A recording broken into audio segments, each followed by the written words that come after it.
నమస్కారం ఫ్రెండ్స్.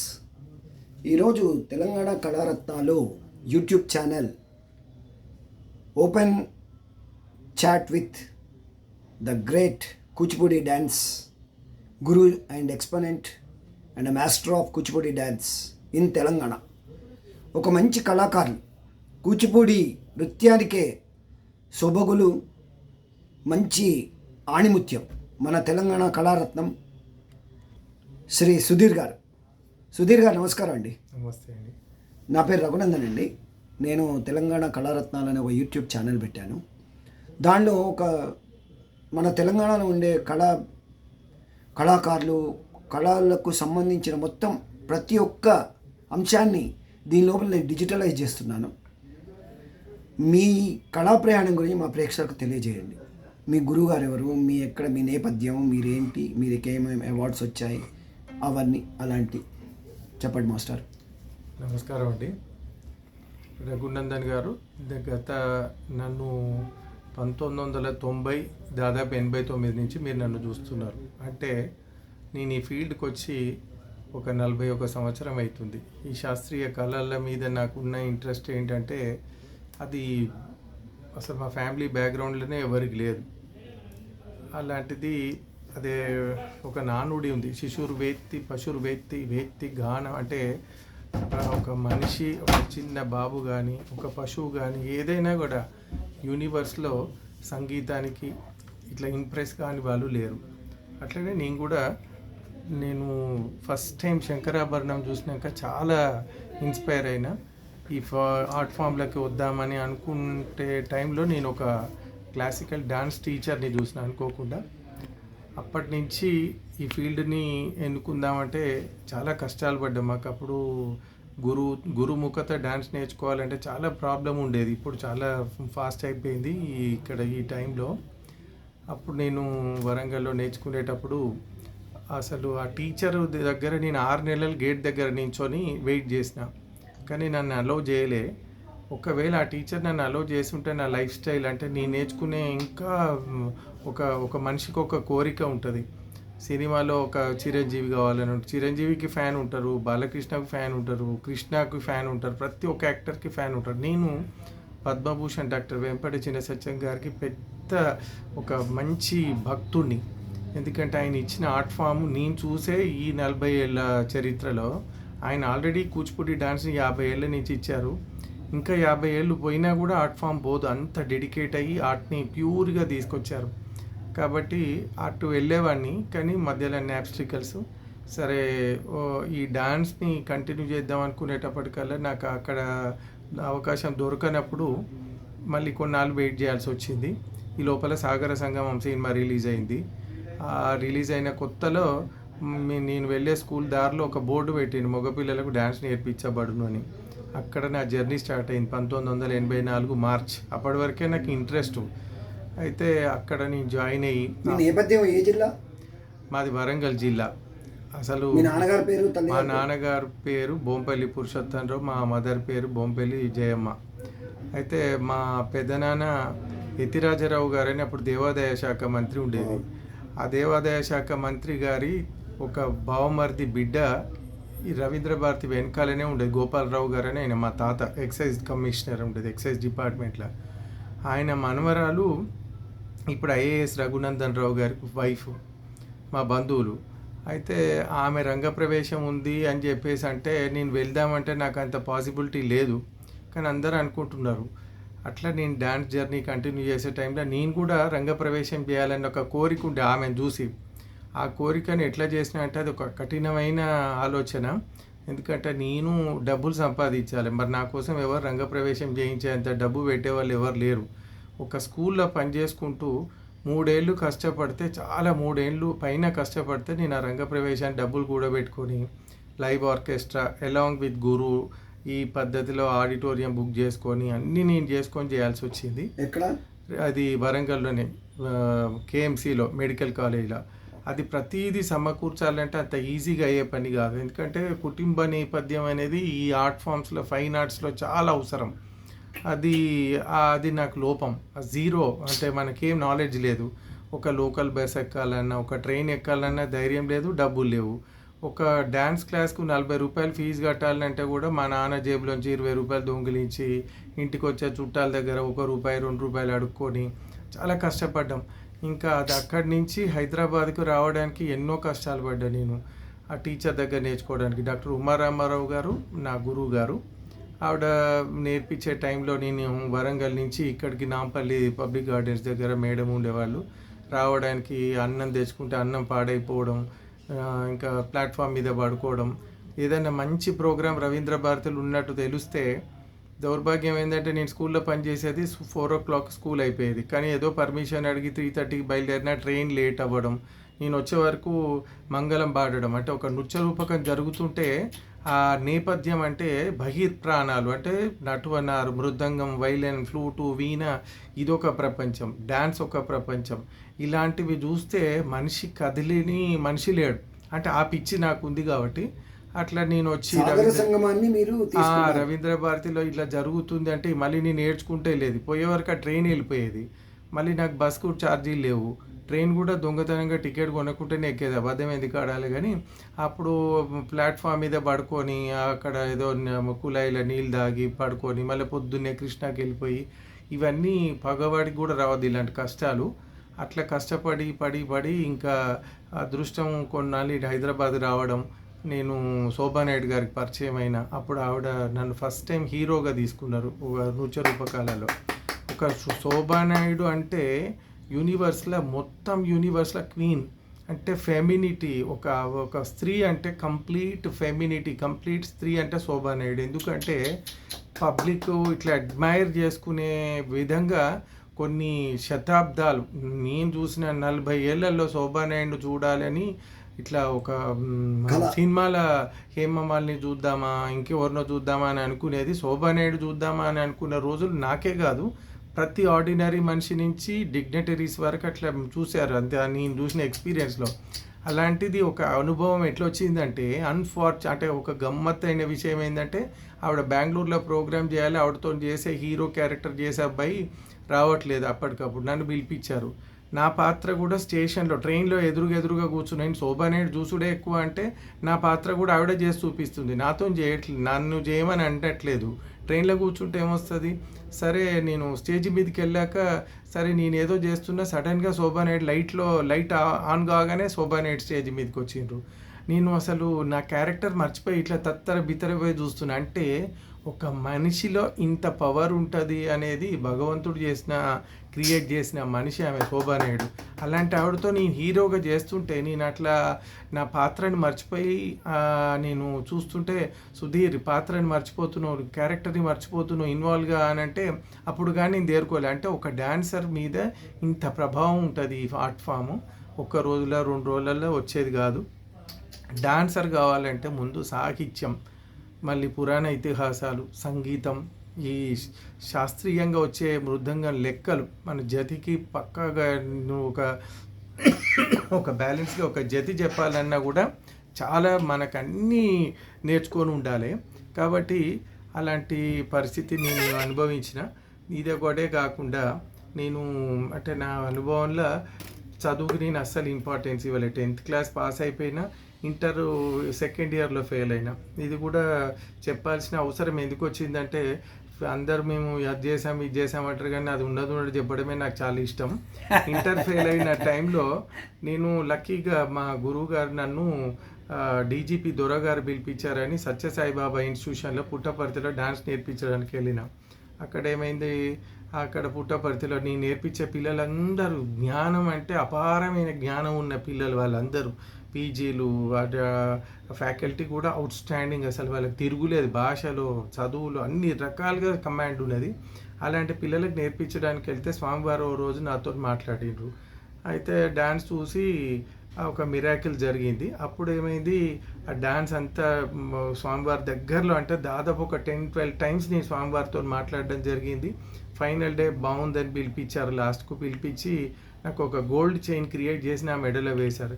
అది నేను అసలు ఆ గోల్డ్ చైన్ ఇవ్వడం కంటే ఇంకేమైనా అడుగురా అని అంటే నేను అన్న, స్వామి నేను ఇంటర్ ఫెయిల్ అయ్యి 3 ఏళ్ళు అయింది, అది కూడా ఒకటే సబ్జెక్టు, నేను డిగ్రీ డ్యాన్స్లో జాయిన్ కావాలి అంటే అది ఎంత సింపుల్ కోరిక అన్నారు.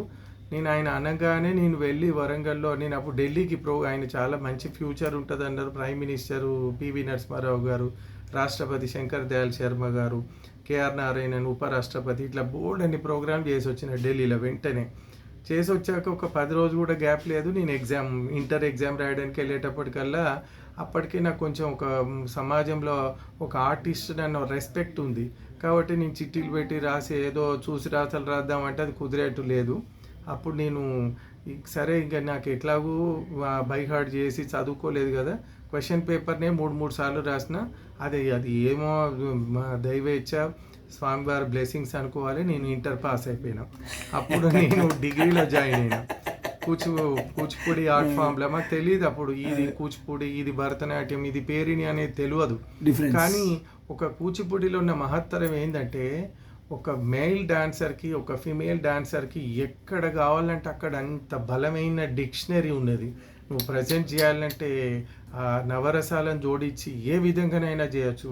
ఇంకా ఈవెంతో మనము నేర్చుకునే టైంలో మనమే స్వయంగా పాడి మనమే డాన్స్ చేసే రోజులు అవి. పూర్వం అలా జరిగింది. అవన్నీ కూడా నేను అట్లా నేర్చుకోవాలని డిగ్రీలో జాయిన్ అయినా. డిగ్రీలో జాయిన్ అయ్యే 5 సంవత్సరాలలో నేను తంపెళ్ళ సూర్యనారాయణ గారు మా గురువు గారు సంగీతంలో, ఆయనను ఆశ్రయించి ఆయనకు డబ్బులు ఇవ్వడానికి కూడా చాలా కష్టాలు పడ్డా. కానీ ఆయన దేవుడు లాంటి గురువు. ఎందుకంటే ఆయన ఒక సంగీతం ఇప్పుడు రోజుల్లో నాకు ఆశ్చర్యం వేస్తుంది. ఎందుకంటే టీచర్ని అప్రోచ్ కావాలంటే ఏదో పాఠం చెప్పి పంపించేవాళ్ళు, కానీ ఆయన అట్లా కాదు. ఒక కళ్యాణి రాగం ఉంటే మూర్ఛననే అర్ధగంట సేపు పాడించి పాఠం 5 నిమిషాలు చెప్పి వెళ్ళురని అయినా అనేది. మళ్ళీ నా అదృష్టం కొద్ది ఏంటంటే ఆయన డైరెక్ట్ ఎదురుగా కూర్చొని ఆయన దగ్గర నేను సంగీతం నేర్చుకున్నా. 10 మందిలో నేర్చుకోలేదు, ఒక్కరికి సింగిల్గా. అంటే ఆయన నృత్య సంగీతం ఏ విధంగా పాడాలి అని నాకు చాలా మంచి నేర్పించారు. ఆయన ఇచ్చిన భిక్ష వల్ల నేను ఇవాళ డ్యాన్స్ టీచర్గా కంటిన్యూ కావడానికి అసలు మా ఊర్లో లేని పరిస్థితిని నన్ను ఒక చరిత్ర క్రియేట్ చేసిండు ఆయన. నేనే పాడి నటవాంగం చేసి ఎంతోమంది పిల్లల్ని ఏదైతే నేను బాధపడ్డానో ఆ బాధను పిల్లలు అనుభవించొద్దని నేను కూర్చొని పాడి నటవాంగం చేసే శక్తి భగవంతుడు ఇచ్చిండు. ఇది ఒక్కటే కాకుండా నేను పిల్లల్ని తయారు చేసే దాంట్లో కఠినంగా శిక్షణ ఇచ్చి ఎన్ని ఫస్ట్ ప్రైజ్లు అంటే నేను పోతే ఫస్ట్ ప్రైజ్ రావాలి అన్నంత కమాండ్ నేర్చుకున్నా. అంటే సారీ అది గ్రేట్ అని కాదు, ఆ పిల్లలకు గుర్తింపు రావాలనేదానికి నేను ఒక ప్రయత్నం చేసిన. అది ఇంకా నేను తెలుగు యూనివర్సిటీలో చదువుకున్న రోజుల్లో సౌత్ జోన్ కాంపిటీషన్స్కి వెళ్ళాను యూనివర్సిటీ నుంచి. మా యూనివర్సిటీలో మద్రాస్కి వెళ్తే అక్కడ అడియార్కే లక్ష్మణ్ పెద్ద నటవన్నారు. ఆయన నటవంగానికే టికెట్ పెట్టి చూసేవాళ్ళు. ఓన్లీ నటవంగం, పర్ఫార్మర్ని కాదు.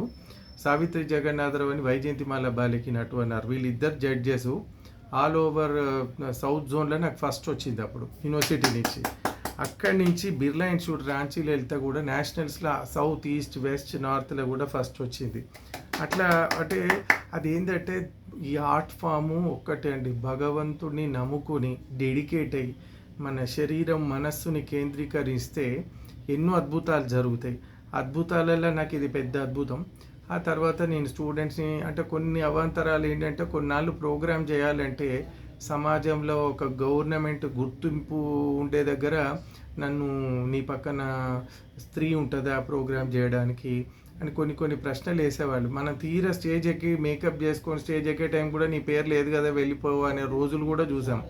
అలాంటి కష్టాలు చూసే టైంలో నేను మంజు భార్గవి ఆవిడని నన్ను ఎల్లా వెంకటేశ్వరరావు గారు పరిచయం చేసిన. ఆమెతో కృష్ణుడిగా భామ కలాపంలో కృష్ణ పారిజాతంలో నేను చాలాసార్లు కృష్ణుడిగా చేసిన. అది కూడా నాకు ఒక అదృష్టం. ఎందుకంటే మంజు భార్గవి శంకరాభరణంలో నేను చూసిన సినిమాకి ఆమెతోనే నేను కృష్ణుడిగా చేయడం అనేది ఏ జన్మలో నేను పుణ్యం చేసుకున్నా. ఎందుకంటే ఆమె శంకరాభరణం షూటింగ్లో ఇసుకలో డ్యాన్స్ చేస్తుంది. మనం ఇసుకలో నడవడమే సరిగ్గా బ్యాలెన్స్ చేసి శరీరం కుదురుగా ఉండదు.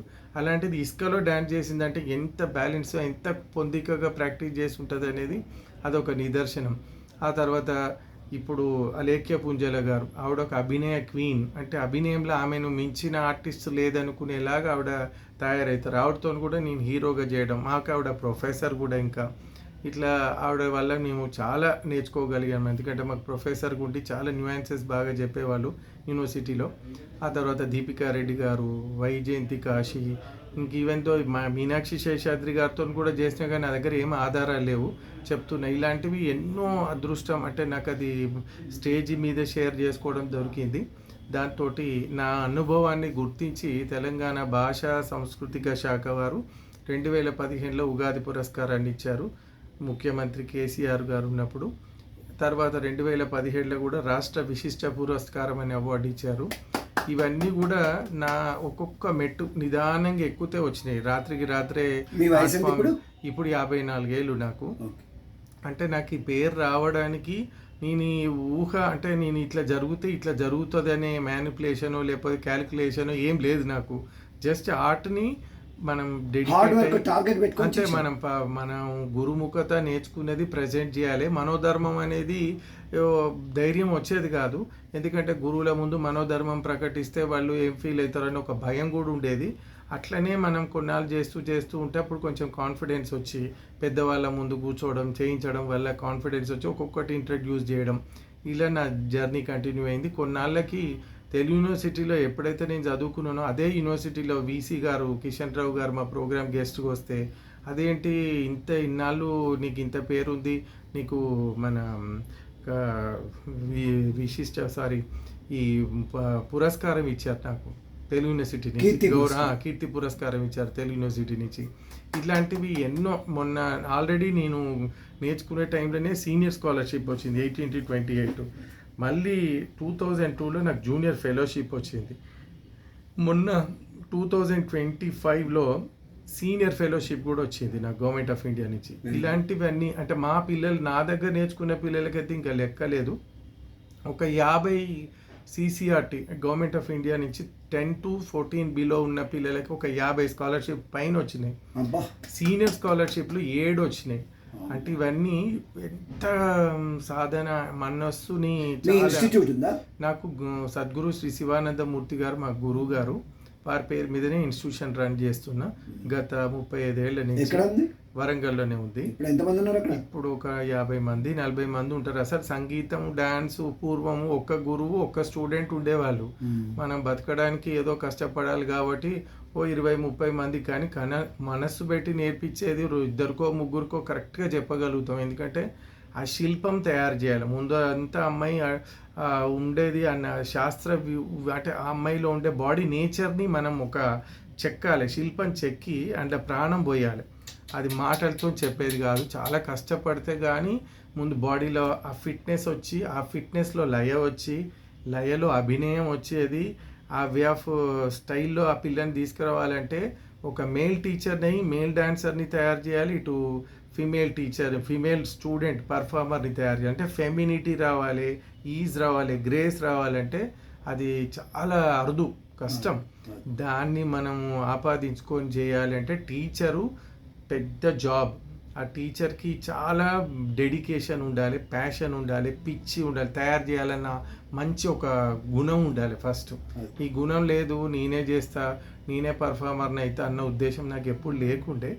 కానీ ఇన్నాళ్ళు నా జర్నీని కంటిన్యూ చేస్తున్నా. ఇది నా అదృష్టం.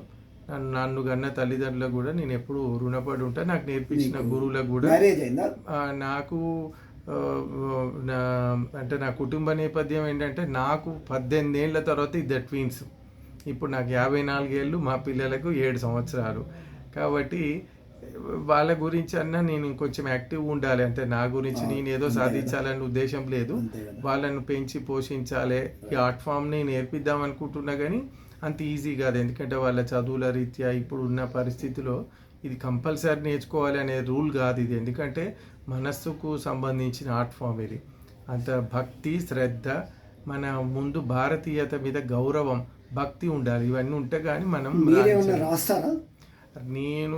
నేనేం రాయనండి. కాకపోతే నేను సాహిత్యాన్ని బాగా 1-10 సార్లు బాగా అనుభవించి, అంటే దాన్ని తెలియకపోతే అడుక్కోనైనా తెలుసుకుంటా. మీరు ఏమేమి నృత్య రూపకాలు చేశారు?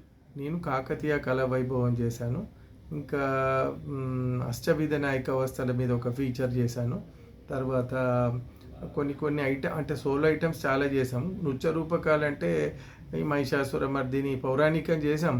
కానీ కొంచెం ఈ రుద్రమ ఇలాంటివి చేస్తే ఏంటంటే తొందర మనం పబ్లిక్లోకి వెళ్ళగలుగుతున్నాం. పురాణ ఇతిహాసాల మీద ఆల్రెడీ చాలామంది చేశారు, కానీ దానికి కూచిపూడిని మోడర్న్ వ్యూకు ఏదైనా లింక్ చేసి చేయవచ్చు. కూచిపూడిని అంటే మూమెంట్ ఫ్యూజన్ టైప్ ఏదో అంటారు. ఫ్యూజన్ అంటే వెస్టర్న్ మ్యూజిక్కి ఆ బ్యాలెన్స్కి తగ్గట్టు మూమెంట్ చేయొచ్చు, కానీ మరీ వెస్టర్నైజ్ చేయడం అనేది కాదు. కానీ వెస్టర్న్ మ్యూజిక్కి ఒక వీలైతే కూడా మన పురాణ ఇతిహాసం తీసుకొని కూడా ఆ మ్యూజిక్ని అనుభవించి కూడా చేయొచ్చు.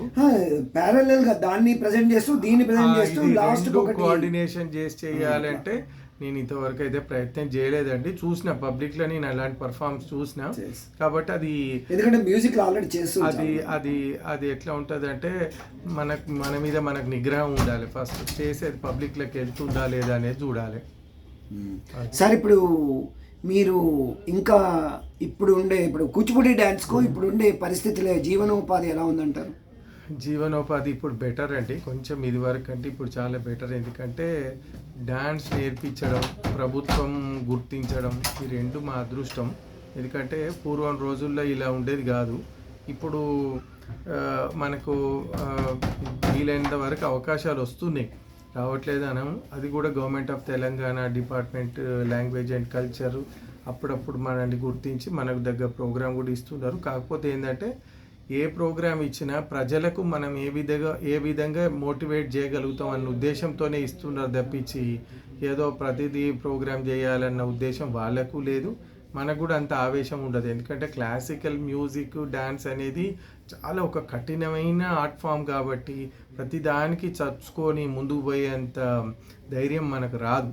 ఎందుకంటే ఇది ఒక భగవంతుడికి సంబంధించిన ఆర్ట్ ఫామ్ కదా, ప్రతిదాన్ని మనం ఎలివేట్ చేయాలంటే కొన్ని నియమ నిబంధనలు అంటే ఒక చాలా కన్స్ట్రక్టివ్గా చేస్తే కానీ ఆ ప్రోగ్రాం బండదు.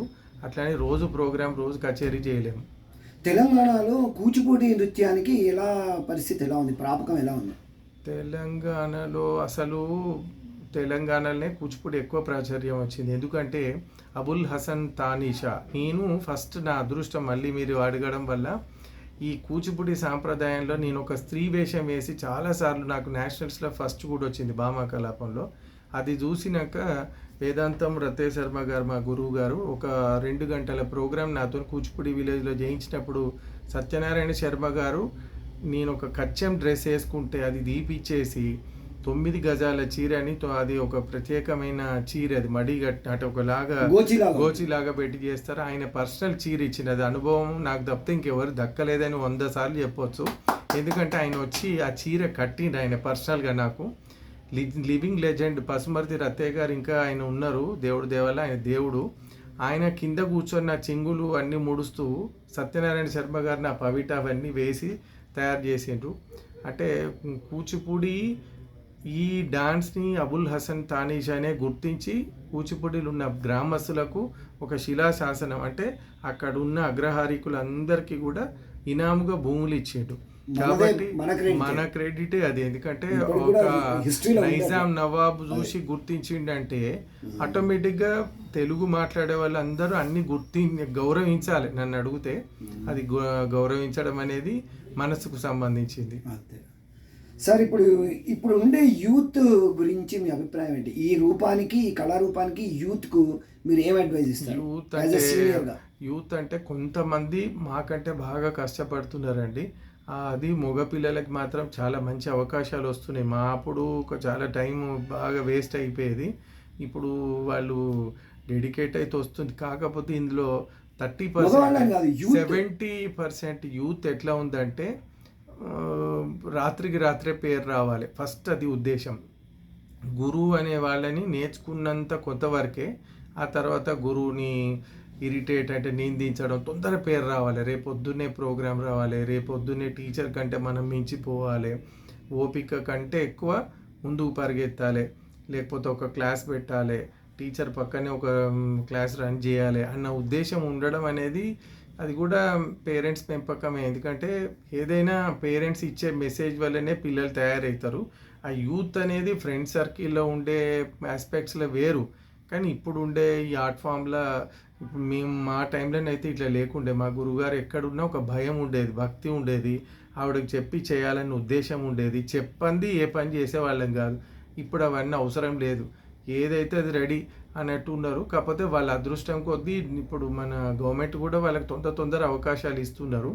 మేము 2 ప్రోగ్రాంలు చేస్తే వాళ్ళు 20 ప్రోగ్రాంలు చేసే పరిస్థితులు ఉన్నారు.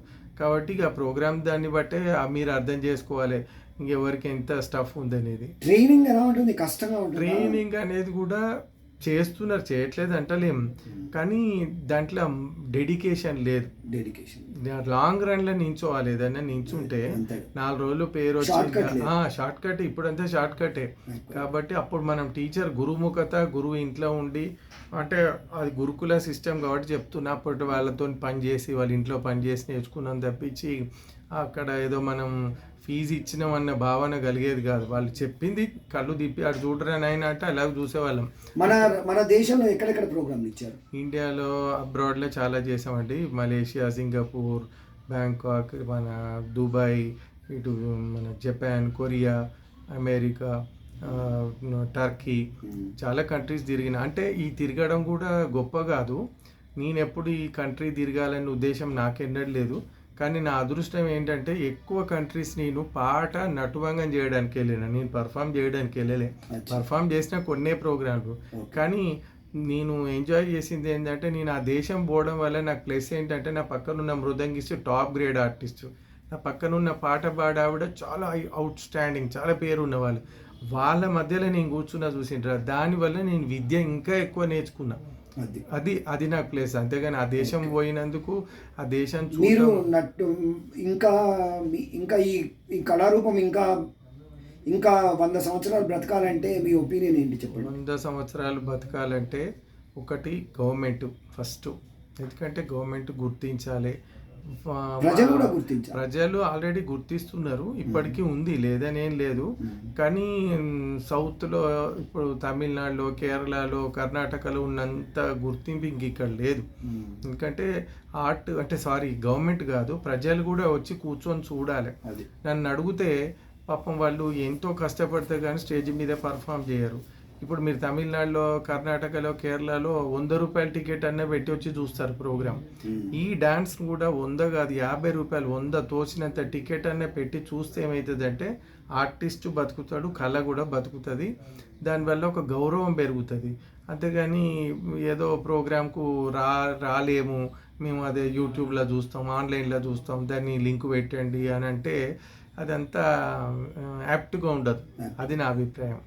ఇంకేమైనా రిఫార్మ్స్ రావాల్సి ఉందా ఈ కూచిపూడి ఆర్ట్ ఫామ్లో? కూచిపూడి ఆర్ట్ ఫామ్ ఒక నిష్ణాతులు, ఒక ఎక్స్పోనెంట్గా మీరు ఏమైనా అడ్వైజ్ ఇస్తారా రిఫార్మ్స్? ఇంకే ఇప్పుడు సోషల్గా చాలా మూవ్ అవుతుంది. అసలు కొత్తగా మనం చెప్పేది ఏం లేదు. కాకపోతే ఏంటంటే నేర్చుకునే పిల్లలు గురుముఖత నేర్చుకోవాలి. యూట్యూబ్లలో లేకపోతే పక్కనున్న ఛానళ్ళలోంచి లాగి అది వాళ్ళ మనస్సులో ఒకలాగా కొరియోగ్రఫీ అవుతుంది, మనం చేసేది ఇంకోలాగా అవుతుంది.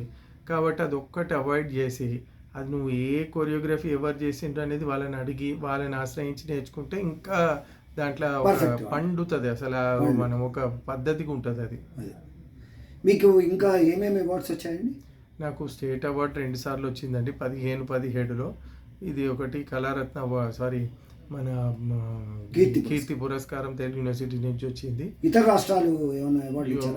రాష్ట్రాలు బెస్ట్ డాన్స్ టీచర్ అని, లేకపోతే సంగీత, గవర్నమెంట్ ఆఫ్ ఇండియా వాళ్ళు ఏమైనా గుర్తించారంటున్నారు. అదే నాకు గవర్నమెంట్ ఇంకా రాలేదండి. దానికి కూడా అది అంటే వస్తే సంతోషం, రాకపోతే రాలేదని బాధపడేది లేదు. ఎందుకంటే అది గవర్నమెంట్ 10 మందిలో ఉండి మన పేరుని ప్రకటించడం అంటే ఆ 10 మంది కూడా సంతోషంగా ఇవ్వాలి, కానీ మనం అడిగి తీసుకునేది కాదు.